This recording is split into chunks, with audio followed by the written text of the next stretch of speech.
pregnancy fetish, 2 office affairs, and the iPad that revealed everything. When my boyfriend of 5 years left his work email open on our shared iPad, I never expected to uncover a web of addiction, betrayal, and lies. His carefully crafted double life, built around a secret fetish and hidden Reddit conversations, was about to crumble. But the truth would reveal something far more complex than just another cheating story. Before we dive deeper into this story, welcome to X by X Confidential. If you're new here, make sure to smash that like button and hit subscribe. Now, back to our story. Looking back, I was blind to all the red flags. A story of addiction, betrayal, and recovery. Trigger warning: cheating, sexual addiction, emotional manipulation, using a burner account because my ex follows my main. And honestly, I don't want this connected to my regular life.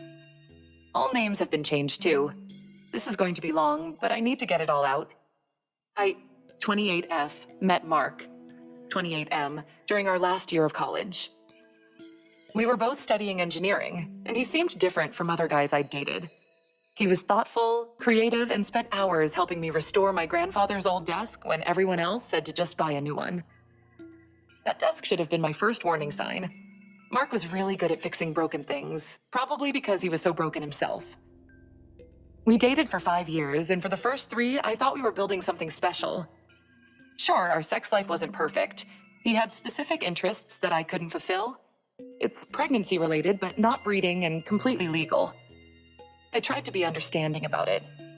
He'd get really awkward whenever it came up, and now I realized that shame was driving a lot of his behavior. The first crack appeared during year 3. I caught him chatting on Reddit about his fetish. Not just casual conversation, we're talking hours and hours of explicit sexting. When I confronted him, he broke down and swore it was just fantasy and he'd stop. He looked me right in the eyes and promised he'd never betray my trust again. I believed him. God, I feel so stupid now. For 2 years after that, things seemed better on the surface. We bought a small fixer-upper house together. Well, technically it's mine since my name is on the mortgage, but we both poured our hearts into renovating it. Mark spent countless weekends transforming the house into this beautiful space. He built bookshelves that perfectly fit the weird alcove in the living room. He restored the original hardwood floors that I thought were too damaged to save. Every corner of this house has his fingerprints on it, which makes what happened next even harder to process. During my 3rd year, my family started falling apart. My sister, who I was extremely close to, stopped talking to me over some inheritance drama with our late grandmother's jewelry. Mark was incredibly supportive during this time, sitting with me through countless nights of crying and even trying to mediate between us. Meanwhile, I was struggling at work, taking on a huge project that had me traveling at least once a month. I was on the edge of burnout, barely keeping it together. That's when our bedroom really died. Looking back, I blamed myself entirely. I was stressed, depressed, and barely had energy to eat dinner, let alone be intimate. But now I know that wasn't the whole story. Not at all. Not by a long shot. The signs were there, but I was too wrapped up in my own crisis to see them. Mark started working late at least 3 times a week. His excuse? The project deadlines are crazy right now. I believed him because my project deadlines were crazy.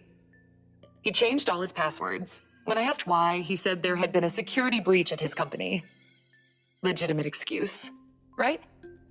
Wrong. His phone never left his side. Never. He even took it to the bathroom. When I joked about it, he said, "You're being paranoid. Some people just like their privacy." Classic gaslighting, but I was too blind to see it. The bathroom thing got weird. He'd spend 40+ minutes in there, multiple times a day. When I expressed concern about his health, he'd get defensive and say I was monitoring his bathroom habits like a crazy person. Our credit card bill showed random coffee shop charges near his office at odd hours. His explanation: "Sometimes I need a break from the office environment to think." I actually praised him for taking care of his mental health. But here's what was really happening during those months, as I later discovered. Mark was living a double life. While I was traveling for work, he started meeting women who matched his fetish. Not just online anymore, in person. He found them through Reddit, built connections around his particular interest, and then took it offline. But it wasn't just about the fetish anymore. He was spending hours every day sexting with multiple people. And I mean hours. I later found out he was masturbating multiple times a day when I wasn't home. He'd do it during work hours, actually skipping his breaks or taking extra long bathroom breaks to sext with strangers on Reddit. His addiction was completely out of control. The day I discovered everything started like any other awful Thursday. I was working from home, buried in project reports when our shared iPad dinged.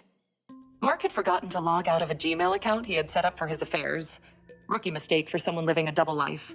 The notification preview showed, "Re last night was amazing," from someone named Sarah. Now, I'm not proud of what I did next, but something in my gut screamed that this was it. This was the proof I'd been looking for. I just had to know. I opened the email. What I found made me physically sick. Not just one email, hundreds of them. Going back 4 months, Sarah wasn't just a coworker. She was someone he'd met through Reddit who happened to work in a different department. They'd been meeting during those late work nights. But here's the kicker. She wasn't the only one. There was also Emma from accounting. They'd hooked up 4 times in her car in the office parking garage. 4 times. While I was out of town for work, thinking he was holding down the fort at home, the emails were explicit, detailed, and contained everything I needed to know about his betrayal. But it gets worse. The emails referenced their Reddit conversations, which led me down another rabbit hole. I created a burner account and found his Reddit profile. He used the same username for everything. Not very smart for someone leading a double life. The amount of time he spent on there was staggering. 6 a.m., sexting before work. 9:30 a.m., bathroom break. Sexting, 12 p.m. Lunch hour spent sending explicit messages. 2:30 p.m. Another bathroom break. 4 p.m. 007 p.m. Working late. Actually meeting up or more sexting. 10 p.m. to our Sarenart M. Late night sessions when I was asleep. The worst part? He had a whole separate persona online.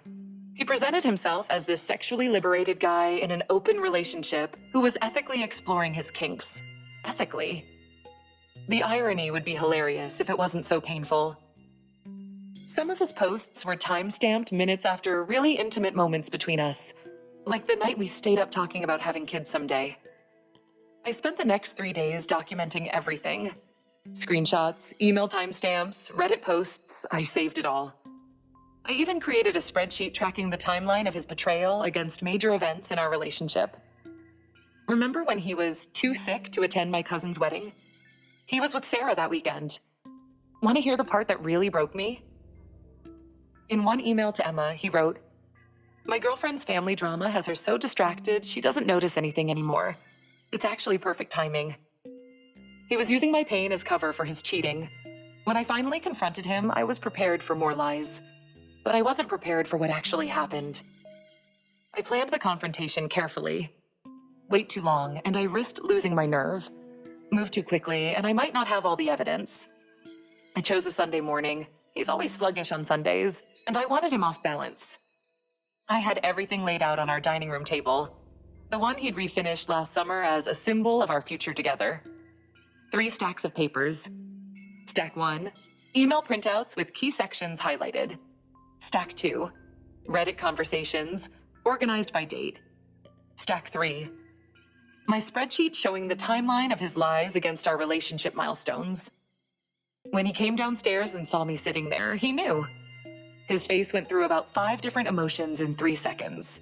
Confusion, recognition, fear, shame, and finally this weird calm that I'd never seen before. "Sit down, Mark," I said, surprised by how steady my voice was. "We need to talk about Sarah, and Emma, and all your Reddit friends."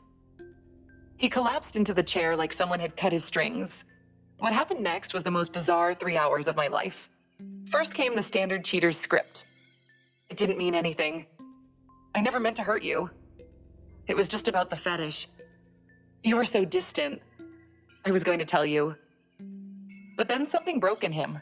He started crying. Not just tears, full-on sobbing. Remember how I said he'd only cried 3 times since childhood? This was different.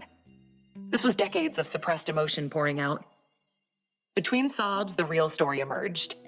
His childhood had been a mess of emotional neglect and shame. His mother had caught him exploring his fetish as a teenager and basically traumatized him about it. He learned early that lying was safer than honesty. The addiction had started small, just Reddit chats, then pictures, then meetups. "I can't stop," he kept saying.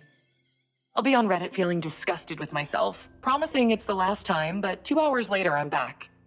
I've missed deadlines at work. I've spent entire days just lost in it. When you were going through your family stuff, I knew I should be there for you more, but the addiction was taking over everything. The worst part? If he'd just talked to me, we could have worked something out. I would have been open to ethical non-monogamy. I would have supported him getting therapy. Instead, he chose betrayal. I sat there watching this man I thought I knew completely fall apart.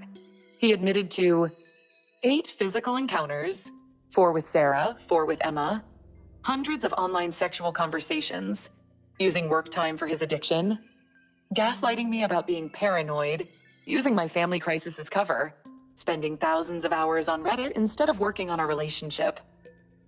When the tears finally stopped, Mark started making promises. Big ones. The kind that drowning people make when they see a lifeline. He'd go to therapy, both sex addiction and trauma therapy. He'd quit Reddit completely. He'd find a new job to avoid Sarah and Emma. He'd give me all his passwords. He'd do anything to fix this. But here's the thing about trust. Once it's shattered, all the king's horses and all the king's men can't put it back together again. At least not quickly, and not without both people doing some serious work. First edit. Thanks for the overwhelming support. To everyone asking, yes, I'm getting tested for STDs. Appointment is tomorrow. Second edit. For those worried about my living situation, the house is in my name only. Small blessings. Update. 9 days later. These past 9 days have been a roller coaster. After our confrontation, Mark moved in with his brother. He started therapy immediately. I'll give him credit for that. But then I did something that blew everything wide open. I contacted Sarah's boyfriend. Turns out Sarah had been feeding him the same working late lies. I sent him all the evidence, and he was devastated but grateful. Here's where it gets interesting. He worked in HR at a different company and knew exactly how to handle this professionally. The fallout at their office was nuclear. Both Sarah and Mark had used company resources for their affair. They'd been meeting during work hours. They'd used company email for personal matters. Emma from accounting got caught in the blast radius too. Mark called me screaming about ruining his career. The irony of him being angry about consequences was not lost on me. Update. 2 weeks later. The STD tests came back clean. Thank God. Mark's been going to therapy twice a week. His therapist diagnosed him with sex addiction and suggested it stemmed from his childhood trauma. The therapist reached out to see if I'd participate in couples counseling. I said no. Here's why. During his last late night at work, while I was crying alone in our bed, worried about my sister not talking to me, he was with Emma in her car. Some things you just can't come back from. Thank you all for joining me for another story on X by X Confidential. Have you ever had a gut feeling that something was wrong, but got called paranoid for it? I'd love to hear your thoughts in the comments below. How did you handle it? If this story resonated with you, please give it a thumbs up and share it with someone who might need to hear it. Don't forget to subscribe and hit that notification bell to catch our next video.